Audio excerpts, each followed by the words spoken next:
Welcome to the NP-POW videocast, a space where we will talk to nurse practitioner experts who will share their POWs, or pearls of wisdom, on an array of healthcare topics. I am your host, Dr. Julia Rogers, a certified nurse practitioner, and today we are honored to have Dr. Christina Cantey with us to discuss transcatheter revolution in valvular heart disease for nurse practitioners. Thanks for joining us today, Dr. Cantey. Thank you so much for having me. I'm excited to talk about this topic with you. Well, first, tell us a little bit about yourself and your passions, and then what inspired you to really become a nurse practitioner leader in valvular heart disease. Yeah, so I've been a nurse practitioner for about 12 years and a nurse for much longer, but I have always enjoyed cardiology. I practiced in the cath lab as a nurse and then went on to do a nurse practitioner role with interventionalists. I left the hospital for a little bit and did some family practice work, and then I got pulled back into cardiology with the structural team, and it's been really probably one of my most favorite areas that I've worked in. So I've been doing that for the last 5 years, and with our team, I get to see our patients in clinic, and then I also get to do quality review for our program. We do community outreach and a lot of education for staff and then the community as well. So it's been really fun. That sounds wonderful. We all want jobs that kind of do a lot of different things. So I'm glad to hear that's what you're able to do. Let's start with just the basics. So can you explain to us what structural heart disease is and then how it differs from other cardiac conditions that the nurse practitioner may encounter in their practice? Yeah, that's a great question. So structural cardiology refers to all the structures in the heart, excluding the coronary artery. So the main focus are going to be on the heart valves, the valve apparatus, and the heart chambers. And when we talk about structural heart disease, we're typically referring to valvular heart disease, but structural heart programs can include a wide range of treatments for patients. Some of these could be a left atrial appendage closure or closing defects such as a PFO. And all of this is done through percutaneous access and interventional catheters. So my primary focus is on the adult population. And so we're typically seeing patients that have chronic valvular heart disease in our structural heart programs. These patients may be experiencing either valve stenosis, which we know is a narrowing of the valve opening, and that really causes the valve not to open well. Or these patients can have chronic valve regurgitation, which we know is a backflow of blood, and that's typically due to the valve not closing completely. And so that's kind of a roundup of structural cardiology, a few things that we do in that area. I was surprised at the statistics around valvular heart disease when I was preparing for today's POW. So can you share some current data on the prevalence and mortality to help all of our listeners understand what the patient populations are that are at most risk? Absolutely. So in the United States, prevalence of valvular heart disease among adults is about 2.5%. And we really see this rise steeply with age. So patients that are over the age of 75, this could be even up to 10% or more of patients that experience valve disease. The mortality can be high, specifically with untreated aortic stenosis. We know that if these patients do not have treatment for severe aortic stenosis, there's about a 50% mortality rate in 1 to 2 years. And so we really want to focus in on all the valve diseases, but this one in particular. And additionally, so there was a study that it was about a 22-year study where they looked at valve disease across the United States, and it accounted for about 0.8% of all-cause mortality and 2.4% of cardiovascular mortality. And we also see, even if we don't think about mortality, the morbidity that these patients experience is very significant. They are high risk of having a decreased quality of life. These patients often are admitted for heart failure admissions over and over again. And so we know that identifying and treating valvular disease is really going to be important for our patients. Well, and we're seeing this incredible shift from open heart surgery to these transcatheter procedures. So can you just walk us through some of the major transcatheter therapies. I mean, I am familiar with TAVR, but I'm not really sure about the others. So just explain kind of which valve conditions these may address. Sure. So it's a bit of an alphabet soup, lots of acronyms. So the basic, I think, to remember, though, is that you can either replace a valve or repair it.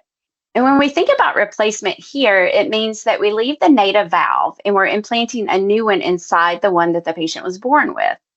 You can also implant one of our transcatheter valves into a failing bioprosthetic surgical valve or a failing previously implanted transcatheter valve. So there's lots of options that these patients have, and that's probably the biggest thing for our patients is that we've provided more options and more treatment for patients that otherwise would not have been treated. And so let's go to that alphabet soup. So TAVR or TAVI, sometimes heard, it stands for transcatheter aortic valve replacement or implantation. So TAVR or TAVI, and this is for patients that have aortic stenosis in their native valve, or again, if they have a surgical valve that's failing, you can also put a TAVR valve inside the surgical valve, and that's going to be called a valve-in-valve procedure. You may see that when you're reading a cardiology note. The next one is TMVR, so transcatheter mitral valve replacement.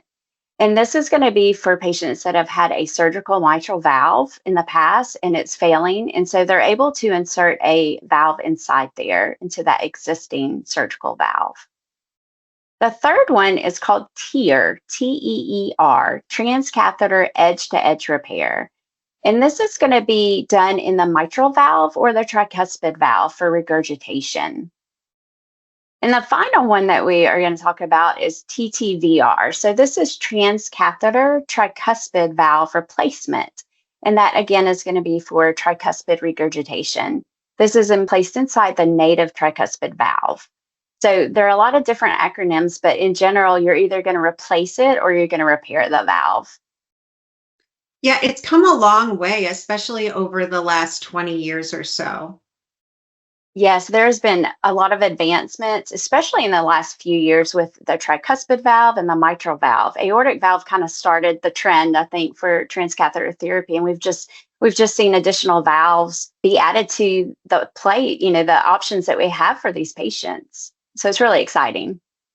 The other thing that nurse practitioners may be unfamiliar with these procedures is the time frames, because it's a lot different than the old cabbage where they were in the hospital for a long time. So just explain some of those time frames, like are the procedures outpatient or next day discharge? And then also, how has that then changed patient care? That's a great question. And this is probably the biggest thing when you compare the surgical and the transcatheter is just how we take care of our patients. The patients that come in for these procedures, they usually come in the morning of the procedure. These have transitioned away from a surgical OR space into a cath lab-based intervention. They're often performed in our cath labs or a hybrid room.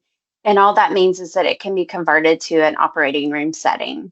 Both of these locations, they all allow for this minimalist approach.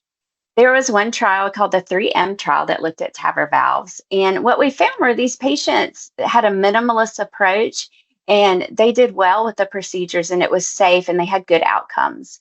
So typically, again, these are performed in our cardiac cath lab, and depending on the procedure, depends on who will be in the room performing that procedure. So sometimes we'll have an interventional cardiologist alone, and then often we'll have to include a cardiac surgeon with our TAVR valves. They do that procedure jointly. And then sometimes we'll have a cardiologist that's an imaging specialist. And so it really depends on which clinical team we need on the device or procedure the patient's having. But overall, the minimalist approach is used in most facilities and it's considered best practice. This means there's no central lines, there's no Foley catheters, and depending on the procedure, again, they may not have general anesthesia. We also know that these patients typically do not need routine ICU level care after their procedure. They usually have vascular access through their femoral artery or vein, and the physician team is using long catheters and wires to implant this valve. So some patients may require what we call alternative access. So this could be a carotid approach or direct aortic, and this may have the patient vary from the typical course. But for the purpose of this interview, most of these are going to be talking about access through the femoral vein and artery. Talking about how these procedures are done in the cath lab, they often are under either nurse-led sedation with physician supervision or MAC, monitored anesthesia care, or moderate to heavy sedation. These patients usually don't have general anesthesia, which again, we know less is better for the patients. Most of these patients are older, so the less we have to do to these patients, the better their recovery is. They're usually waking up in the room and then they're up walking a few hours after a short bed rest. The restrictions that these patients have are limited to their access sites. The goal really is to get them up and moving back to their normal patterns and activities just as soon as possible.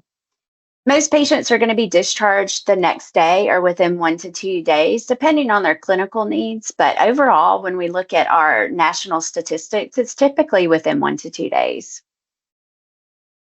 That is just amazing to me, actually, because, we've been nurses long enough that we used to just keep them in bed for a very long time.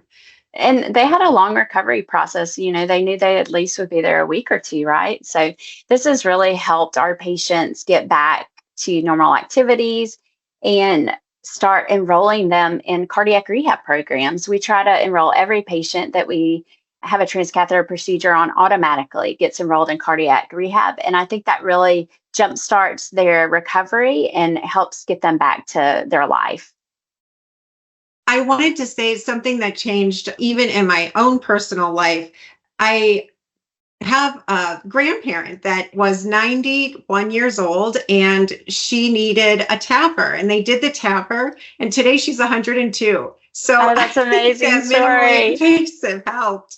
Wow, that's great. That's a great testimony. Yes, age really is just a number with these patients. We definitely look at all the individual factors with the patients and really focus on that shared decision making for patients, for sure. Well, let's shift a little bit to medication management. I really have two questions. First, how do antiplatelet versus anticoagulation decisions get made post-procedure? And then my second question is, what should our nurse practitioner listeners know about lifelong subacute bacterial endocarditis prophylaxis? Yes, those are great, important questions. So I'll start first with the antiplatelet, anticoagulation discussion. This is definitely an area of debate, especially with our newer procedures.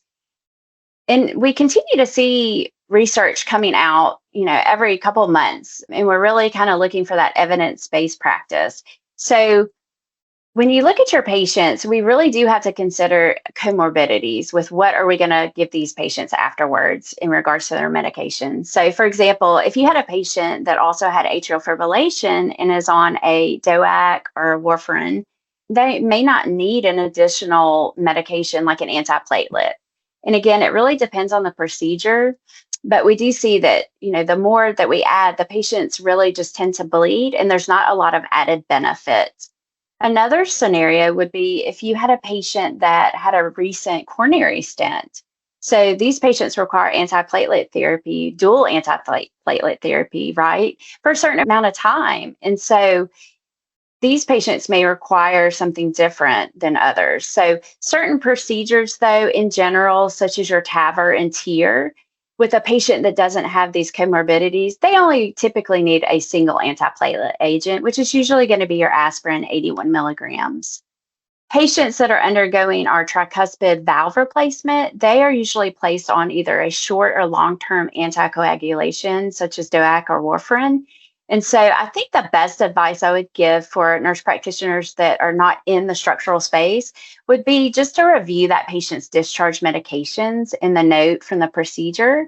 The important thing would be to ensure they're taking them as prescribed from discharge. And also, are they able to get these medicines? We all experience times where patients have difficulty with financially being able to obtain these medicines.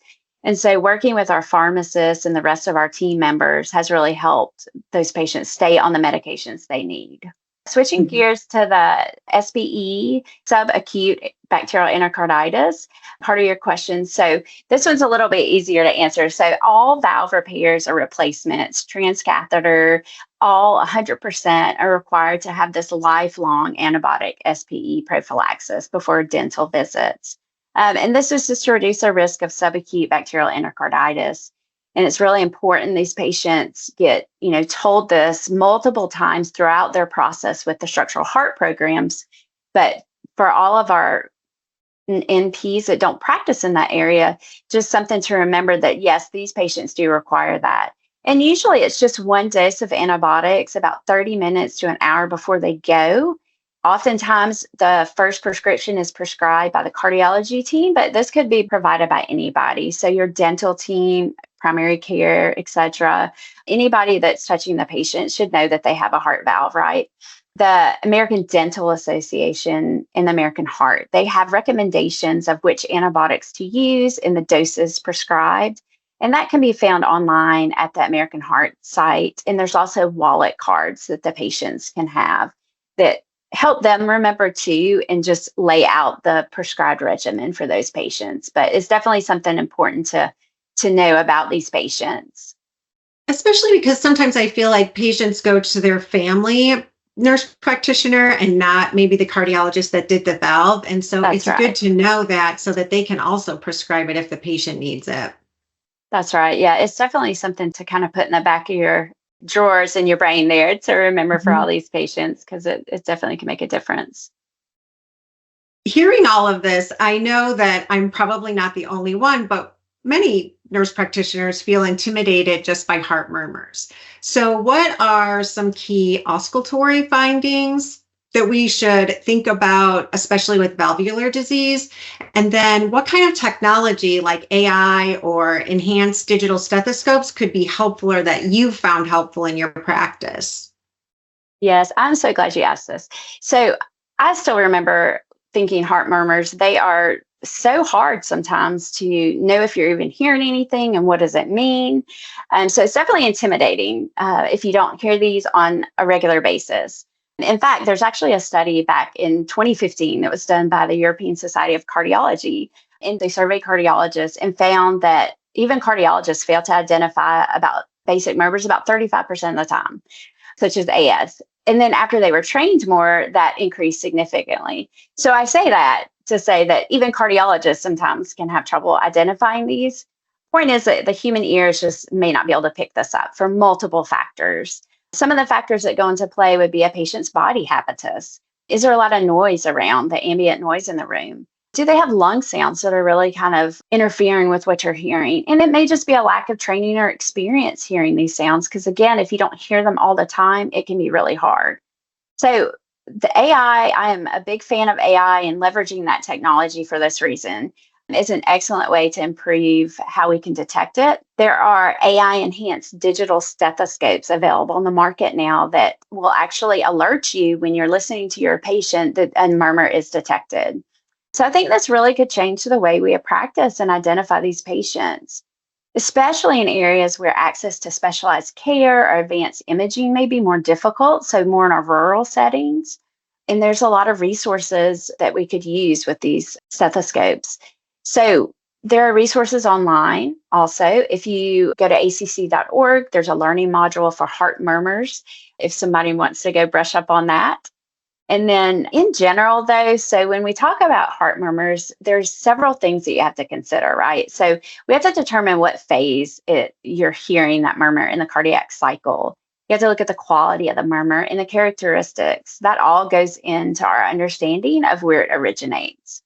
But I think, as you learn more and maybe get yourself a digital stethoscope, you can, in the meantime, just think that if you hear something, my recommendation is it's really easy just to get an echo, right? The transthoracic echocardiogram. It's not invasive. It can provide reassurance for the patient, and it will help you know if you need to refer these patients. I also would say if your patient is experiencing symptoms that may be related to a valve disease process, which I can talk about symptoms coming up here if you like. And Sure. So if you have a patient that experiences symptoms and you don't have any other explanation for their symptoms, then it might be time to get an echo, or you could refer them to a cardiology team. So I think, detecting murmurs, again, it's hard. We know that it's difficult. And so using technology to help with this, or imaging, if you think you hear a murmur, would be, probably the best way to handle those patients. You brought up symptoms, so let's talk about that. Things that would be like on the physical exam, and really, what are the subtle findings that we should be looking for as well? That's a great question. So symptoms are going to vary slightly depending on which valve is affected, but most key symptoms are really due to the patient that may be starting to experience heart failure. That could be diastolic heart failure, systolic, or both. So these symptoms include a patient that has dyspnea. They may have fatigue. They may have orthopnea. Some of the patients have lower extremity edema. And then we have patients that have dizziness or even pre-syncope or syncope. And then finally, chest pain. So all these different symptoms can point us in the direction that maybe this patient is experiencing valvular heart disease. But I do want to bring up the fact that most of the ones that we've talked about today are directed at chronic progressive diseases. So it doesn't happen overnight. Typically, you're going to see a patient slowly over time develop these symptoms. Every once in a while, it can happen quickly. Maybe they've gone from doing really well and maintaining their activity level, and then all of a sudden they're in the hospital. But typically, for most of our patients, it's a slow process over time. And so that's when those subtle changes happen, and it makes it harder. What I see patients do is they, instead of maybe coming to their doctor, their primary care, cardiology, whoever, they'll just change their activity level. And so they'll adapt to how they feel. So one of the things that I think is really important when we interview our patients is using specific and measurable questions. This will really help you identify the patients early. So for example, they may not come out and say, hey, I have a lot of fatigue, or yes, I have chest pain. They may tell you something that maybe I can't take the garbage can down to the road anymore, and I have to get my grandson to come over and do this every Sunday. Or it takes me 2 days to do the house cleaning when before it took me half a day. And then, of course, you have patients that aren't going to use the same words as you do. So chest pain.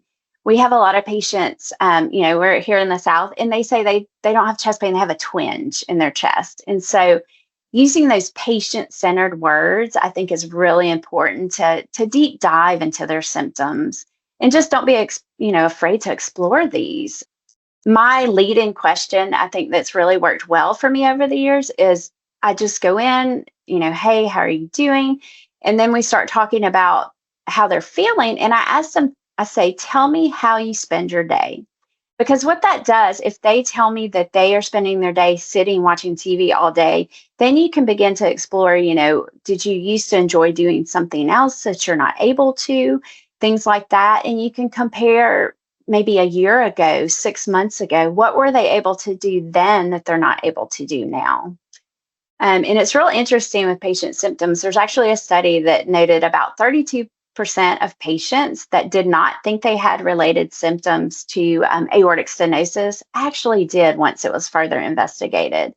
So I would say don't stop with the classic, I'm feeling fine from your patient that they often do. And always look to the family members that are in the room. They may be sitting behind them shaking their head that they're not fine. And so you can kind of use that to explore those symptoms a little bit more. Well, and I feel like patients perceive that as just being more personalized, directly to them, because you're asking them specifically. Sure. The other thing that I wanted to interject is that many times in practice, I can hear a murmur and then I look in the chart and I don't see it documented. So I just want to make sure that every time we're hearing a murmur, that it's in the chart. Because many times I ask the patient, oh, you have a murmur. And they'll say, yes, I've had it for years, but there's no documentation of that murmur. I think anytime that you hear a murmur, it's a good time to get an echo. It's a transthoracic echo. It's non-invasive. And that's going to do two things. It's going to confirm, and you can put that as a diagnosis, of course. And then it's going to let you know where that patient is, right? Do they have mild changes? Are they approaching severe? And it also looks at their ejection fraction. So how well is our heart pumping and how well is it relaxing? So I think if you hear a murmur and you don't have that patient, maybe they don't even remember having an echo or it was 20 years ago, I would definitely update that echo. And there's recommendations in the valvular heart disease guidelines from the American College of Cardiology, and it kind of lays out how often you would get that echo after that initial one. So that's real helpful. Well, and then it's very clear whether they have something wrong or they don't. That's that right. leads me into, when should you refer then also to cardiology? That's a great question, right? So the answer is always early, early. And there's multiple reasons for that. So I think anytime, again, that you hear a murmur and the patient has symptoms that are concerning, they definitely should be referred to a cardiologist. I know that we all practice in different areas, so you may not have access to an echo. And if you're not able to order an echo and get those results back in a timely manner, then I would just go ahead and refer them to cardiology. If you're the one that reviews the echo, so let's say you have a patient, like you mentioned, where maybe they had a murmur for years and they haven't had an updated echo. So you get the echo, you get that report back. And if your patient has moderate or severe valve disease, typically I would go ahead, especially with severe, 100% get them over to cardiology. But even our patients with moderate disease, they need to get established with cardiology, because even if it's not time for an intervention, if that patient's interested in that, establishing care and providing education and just really developing that relationship is important. It makes the whole process easier as we lead into an intervention, because they've known what's coming. Again, all these diseases are progressive. And so there's not a medicine or anything that particularly is going to help a lot to reverse this. So developing that relationship early is important for our cardiology structural teams, and I think for your patient as well. Well, and I want to bounce back a little bit to symptoms because I'm looking for those red flag presentations that would require immediate action. And especially if you're in the rural area and it isn't as available or as accessible. So when would a patient need an urgent referral versus a patient that could wait to get into the cardiologist's office? That's a good question as well. And, this can vary, but in general, so if you have a patient that's having what we consider red flag symptoms, so if your patient is having chest pain or syncope, they really do need that emergent evaluation in the emergency room, because we know these patients are not doing well. This is typically related to the aortic valve stenosis, those type of symptoms. And so these patients need to be evaluated in the emergency room. Some more urgent would be patients that you would consider that have had a quick progression of symptoms or a quicker decline in function. So maybe you saw them 3 months ago and they just kind of mentioned that they were getting a little bit out of breath here and there. And we kind of chalked it up to they're a little bit out of shape. Maybe you're following them for diabetes and they have obesity, what have you. And when they come back in 3 months, they're like, wow, I'm short of breath even walking across my living room now or going to the bathroom. So those would be more urgent referrals if you are aware that they have a murmur and you hear a murmur, they have valve disease. Those patients would need a quicker referral. And any kind of increasing heart failure symptoms. So if you had somebody that maybe they were on Lasix for the furosemide for a lower extremity edema and it's not responding to treatment anymore, those patients would need a quicker referral. And then anybody that's had recent admissions or emergency room visits, those patients would need to be seen more urgently. The patients that usually aren't a urgent red flag are patients that have minimal symptoms and they're not the ones that we get really excited about, like chest pain and syncope. Maybe it is just fatigue and it's not severe. So I think overall, when you think about it, chest pain, syncope, and they have valve disease, they really do need to have that emergent referral. And then urgent would be patients that have progressed a little bit more quickly than you expected. And it's always, if you have a patient, I would probably say most structural heart programs have a valve program coordinator. That could be a nurse, it could be a PA, it could be an NP. But these people are set up to help you triage these patients. So they know who their program needs to see quickly and who can wait. And so most of these valve coordinators will actually review all the documentation that comes through. So I would say, make friends with your local valve coordinators and valve programs, because I know for us, we're always happy to kind of review something for anybody that needs just a second opinion or is just not sure what to do with their patient. They're not sure if it's time to send them over. They would be happy to do that. I want to ask a little bit more about valve programs, because I actually before had not heard of them. So can you just tell us a little bit about the valve programs and kind of where the role for a nurse practitioner might be? Yeah, absolutely. So structural heart programs or heart valve programs really came to life in the beginning of TAVR. It was quickly realized that we needed a team-based approach. And so when they approved TAVR valve, the national coverage determination, the requirements for the procedure, they included having a heart team in that. But then one step further, that in the guidelines for valvular heart disease, it's actually a class 1 indication, which is the highest level of recommendation, to have these patients taken care of by a team when they have severe disease and an intervention is being considered. So nurse practitioners can really play an integral part of this team. For example, in cardiology practices, they may be practicing inpatient, doing the evaluation, the consults for these patients, the discharges, and then some are outpatient. So they're seeing these patients before or after the procedures. They can help reduce readmissions. They can provide additional education and just do outreach to referring providers as well. And the nurse practitioners that we have practicing in other fields, so primary care, the emergency room, even women's health, these patients may walk through your doors. And I think early identification, it literally can mean their survival in maintaining their quality of life, because they may not have a cardiologist established. And so you're going to be their first point of contact.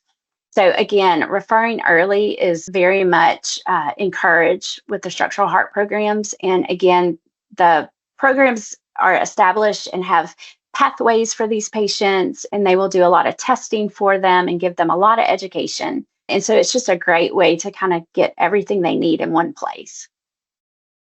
Well, and there seems to be significant disparities in access, especially for advanced cardiac procedures. So can you talk a little bit about the initiatives like Target AS and other grassroots efforts that are starting to improve this disease treatment? Yes, I'm so glad you asked that question. It's such an important topic. And there are many efforts actually underway to improve this. Our national registry rates for treatment of, for example, aortic stenosis with TAVR, they are significantly lower for both people of color and for women. So Target AS is a national initiative that's sponsored by the American Heart Association. And what it's doing, they're trying to address timely diagnosis, appropriate treatment. They're looking at quality of care initiatives, and then also providing resources for these patients and family.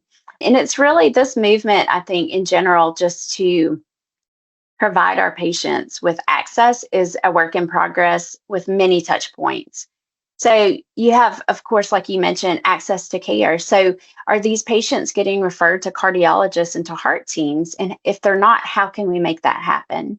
I think a lot from the patient perspective is what we need to work on is building their trust and relationship building in these communities. We know that these patients are not enrolled or represented well in clinical trials, and there's, improving all of these together will really help reduce that gap. There's a lot of work being done in clinical trials, both from the sponsoring companies to the clinicians that are enrolling these patients. And so there's really, hopefully we will be able to move this needle as there's really a truly urgent need for this patient population. In our underserved areas of the community, one example that we've been doing is we've collaborated with our mobile medical unit. So they go out into the community, into our underserved areas, and I've been using a digital stethoscope that I talked about with AI to screen people for valve disease. And so we've identified several people through these screenings, and we're able to initiate those echoes and referrals. But I think it really takes a community effort and a team-based approach to move this in the right direction. But it's definitely something that I think nurse practitioners can play a huge role in going forward. Another thing is access to technology, and that also varies depending on practice settings and also the populations. So is there anything that your practice or that you know of where technological advances in diagnosis and monitoring aren't widening that healthcare gap? Yeah, that's a great question. I think that is really a kind of hot topic as we get more AI technology, and that we don't want to make that gap wider, like you mentioned. So one of the things, I think about is even outside the digital stethoscope is all the wearables that patients are using. And so there's a lot of tools out there, but if we don't educate or give access for these devices, then we're just really doing a disservice to a large group of people. And so I think focusing on things, including, making sure that even at the device company level is being user-centered. So they have to design these for the user to be able to use the technology. And so this means that they should include in their development these members of the community. And we have to consider too, if they have this technology, then what if they don't have a reliable internet or Wi-Fi? Then they're not going to be able to use these. And so I think that's an important thing within our communities to make sure that patients have the access to this. And if not, how can we create that? Another one is just digital literacy, which has to be addressed, right? Because it's the ability to use the technology. We can't just give them something if they don't understand how to use it, then we haven't helped to them in any way. So I think there's a lot of areas we can improve upon, which could be, educating and just really making sure that we are supporting our patients and not hindering them more with technology. The other thing is trust. Again, I'll go back to that because often people aren't going to trust these. Is their privacy safeguarded? Is their data being misused? Who has access to it? And these are all valid questions. So there's a lot of impact, I think, to unpack in this topic. You could probably have a whole discussion on it. But I do hope that we'll be able to use the technology going forward in an equitable way. And I think it's our responsibility as clinicians to help that happen. And we owe it to our patients to make sure it does. What progress have you been seeing with all of that, especially with diversity in populations and getting more diverse patients enrolled in clinical trials?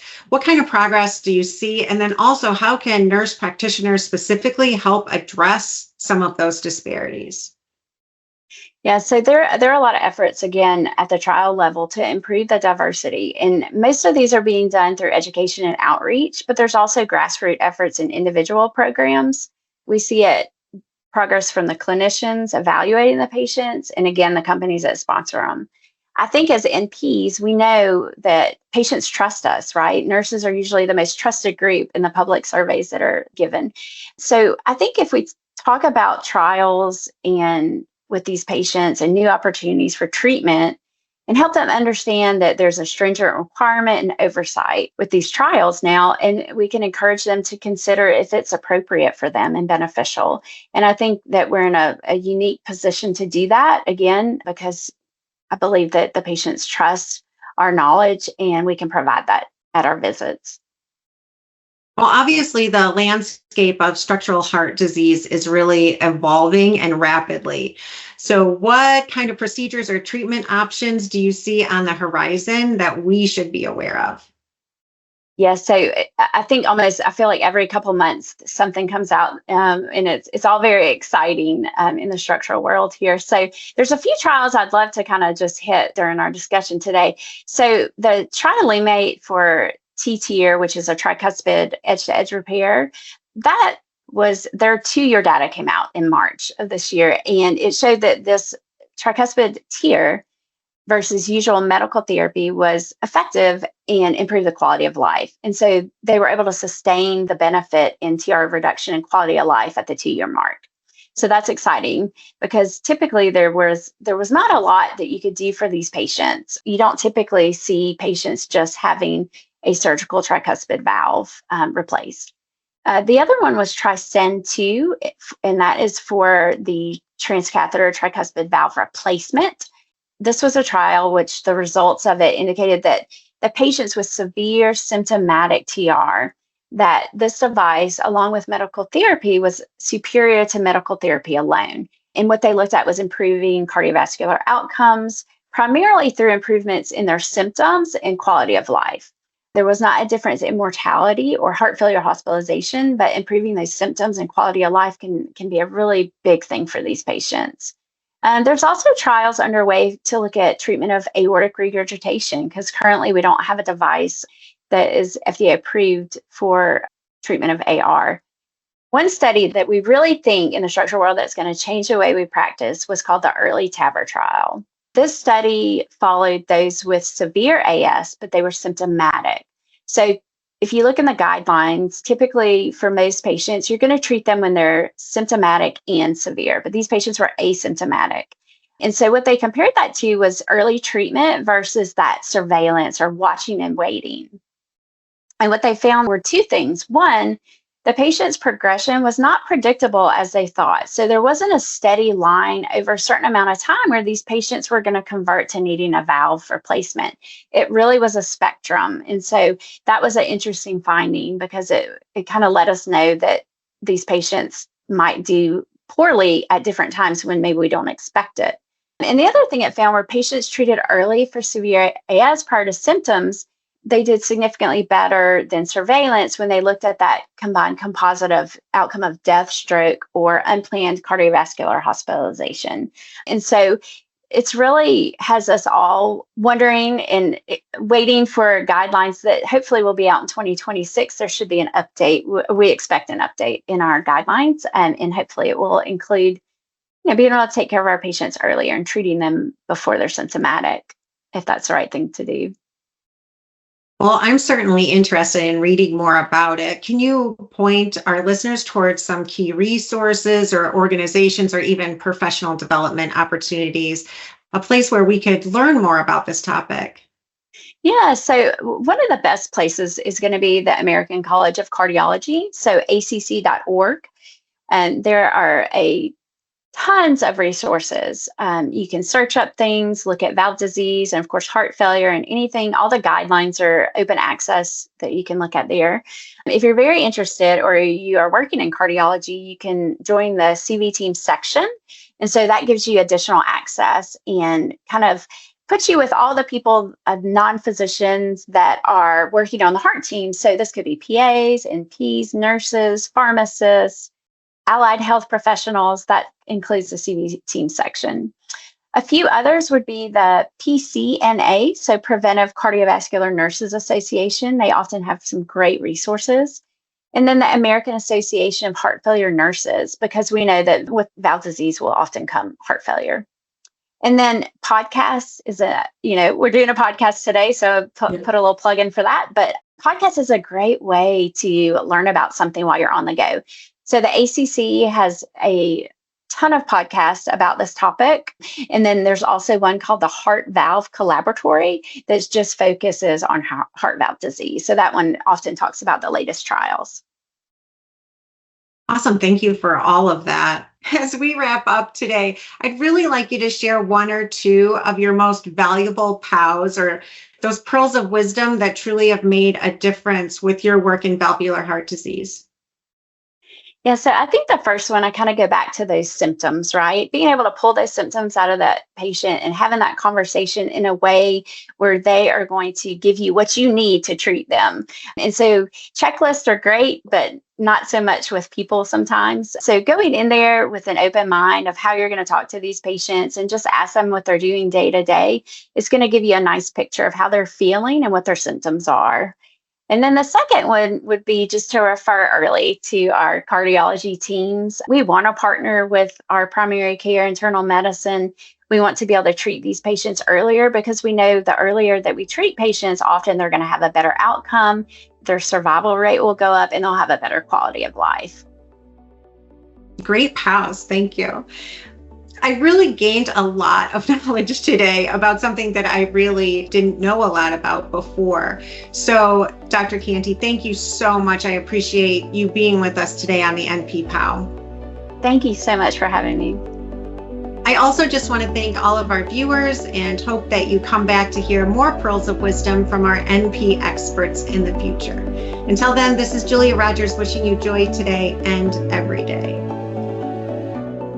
For more great content from the Nurse Practitioner, be sure to visit us online at tnpj.com for the latest NCPD articles, columns, and much more.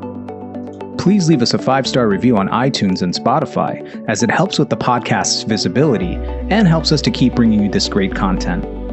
Also, don't forget to follow us on Facebook, Instagram, and LinkedIn at the Nurse Practitioner Journal and on X at TNPJ_journal. This podcast does not constitute medical advice and should not be taken as such, and does not replace professional judgment or advice. The ideas and viewpoints expressed on this podcast do not reflect the official position of the speakers, authors, affiliated organizations, the Nurse Practitioner Journal, or Wolters Kluwer. Thanks for listening.